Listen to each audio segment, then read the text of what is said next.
লতি দিয়ে চিংড়ি মাছের এই রেসিপিটা এতই মজার যে এক প্লেট ভাত কখন খেয়ে ফেলবেন টেরই পাবেন না। আসসালামু আলাইকুম প্রিয় দর্শক, আজকে আমি লতি দিয়ে চিংড়ি মাছের মজার একটি রেসিপি করে দেখাবো।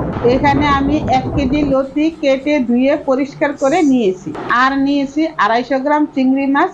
চিংড়ি মাছগুলোও কেটে ধুয়ে পরিষ্কার করে নিয়েছি। এবার চুলায় একটি কড়াই বসিয়ে দিয়ে দিলাম সামান্য একটু রান্নার তেল, তারপর দিয়ে দিলাম ধুয়ে রাখা লতিগুলো, তারপর সামান্য একটু লবণ হলুদ দিয়ে লতিগুলো পোড়া পোড়া করে ভেজে নিব।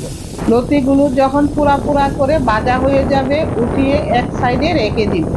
তারপর একই কড়াইতে সামান্য আরেকটু তেল দিয়ে দিয়ে দিব মাঝারি সাইজের 2টি পেঁয়াজ কুচি। তারপর পেঁয়াজটাকে হালকা বাদামি করে ভেজে দিয়ে দিব চিংড়িগুলো।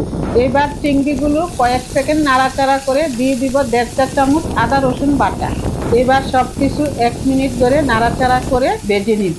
যখন সবকিছু একটু ভাজা ভাজা হয়ে আসবে দিয়ে দিব সামান্য একটু পানি। তারপর দিয়ে দিব 1/2 চা চামচ হলুদের গুঁড়া, 1 চা চামচ মরিচের গুঁড়া, 1 চা চামচ ধনে গুঁড়া, 1 চা চামচ জিরার গুঁড়া, আর স্বাদ মতো লবণ দিয়ে ভালোভাবে নাড়াচাড়া করে মশলাটাকে কষিয়ে নিব।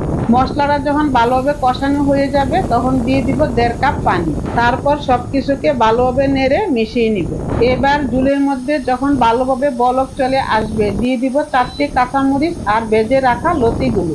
তারপর আবারও সবকিছুকে ভালোভাবে নেড়ে মিশিয়ে নিব। তারপর ঢাকনা দিয়ে ঢেকে দিব 5 মিনিটের জন্য। এই পর্যায়ে চুলার আঁচটি থাকবে মিডিয়ামে। 5 মিনিট পর ঢাকনা তুলে আলতো হাতে নেড়ে ঠিক করে দিব আর চুলাটি বন্ধ করে দিব। তৈরি হয়ে গেল দারুণ মজার লতি দিয়ে চিংড়ি মাছের রেসিপি। আশা করি রেসিপিটি আপনাদের কাছে ভালো লাগবে। আজকের মতো এখানেই বিদায় নিলাম। সবাই ভালো থাকবেন, সুস্থ থাকবেন। আসসালামু আলাইকুম।